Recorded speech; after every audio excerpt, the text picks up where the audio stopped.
Pretty sharp. You realize when one person is 2 minutes late for lab meeting, everybody else is waiting? How many person hours does that waste? Anybody remember what I was saying that? Yeah. So I don't have a lot to say this morning. I'll have a little bit more tonight.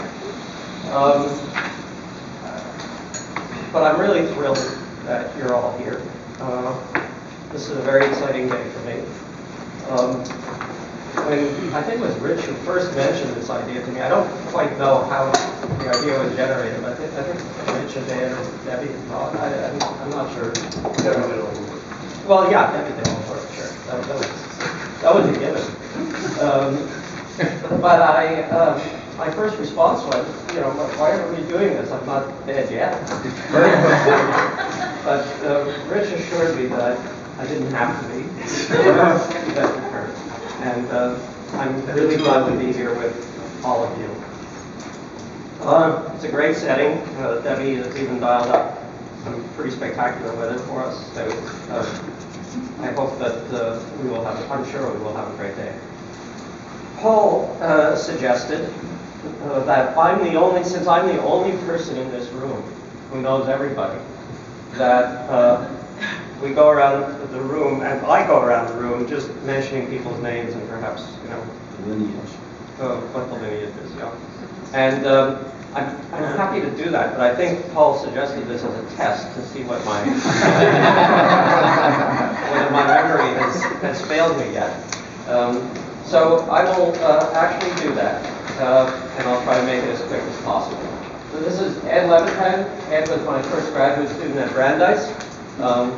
Walked into my, well, I'm not going to start telling stories now, are we? Todd Holmes was a postdoc at Brandeis in the 1990s. Rick Huganier, who I've known forever, and almost a postdoc, that's right. Rick, when I first met him, he told me that he was thinking about joining my lab as a postdoc, decided to work with Paul Greenfire instead. And it was a mistake, we all know that. What can you do? Rich Kramer, who was a postdoc at Brandeis in the second half of the 1980s. Debbie Fadul, postdoc at Brandeis in the 1990s. And again, without Debbie, we would not be here. I have to remember which table and I should say that the reason people are here is either because they worked in my lab or because I hired them to faculty positions.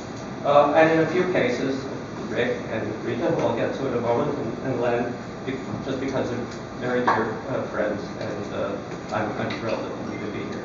Kyung-Hee Ko, who was in the Department of Neuroscience at Jefferson. Rita Ballas-Gordon, who works at Pfizer, used to work at Penn, where we became close friends. Ming-Hong Ma, who we hired at Penn, she is still there. Hui Zhan, who was at Jefferson, one of our newest faculty members there. Yi Zhou, what do I say about Yi? Yi was a postdoc and a research track faculty member with me. Started at Brandeis and moved to Penn. And we had a long time together. Thomas Barker, who is the person here who's come the furthest from Salzburg.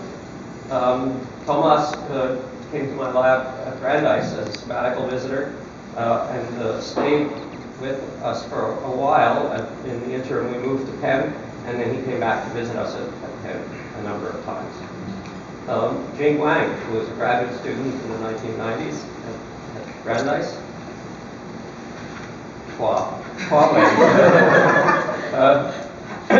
was a graduate student, started at Brandeis and moved to Penn, as did Andrew Harville.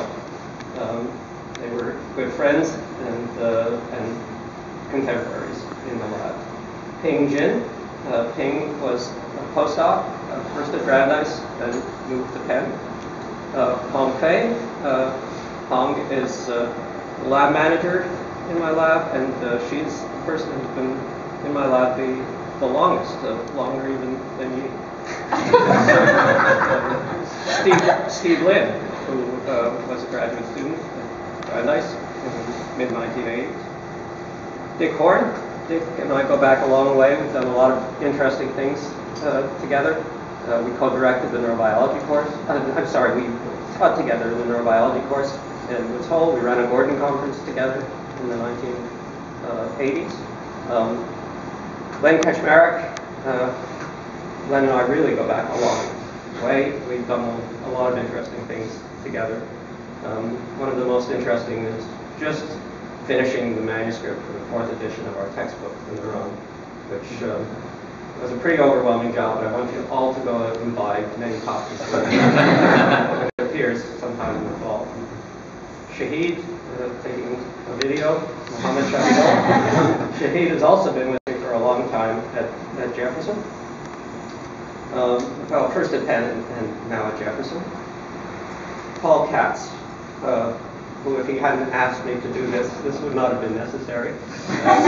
Paul was a postdoc in the 1990s, as was Mark Bowlby, and as was Chris Foster, and as was Peter Reinhardt. Actually, Peter started in the lab in the 1980s, left around 1990 or 91. Matthew Dalba, who I first met in the neurobiology when he was a student in the neurobiology course at Woods Hole, but whom I've now hired twice to tackle.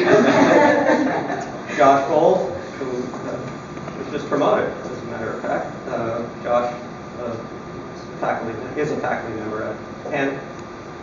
Jeannie Chin, who has some lineage here too. She worked with Peter at one time and Quiet. And Jeannie is now a faculty member at Jefferson. Did I forget anybody? Put up your hand if I forgot you. I hope you guys are all impressed. Anyway, let's get on with it. I think we're going to hear some great science today and have a good time. So, with that. We're going to ask you again.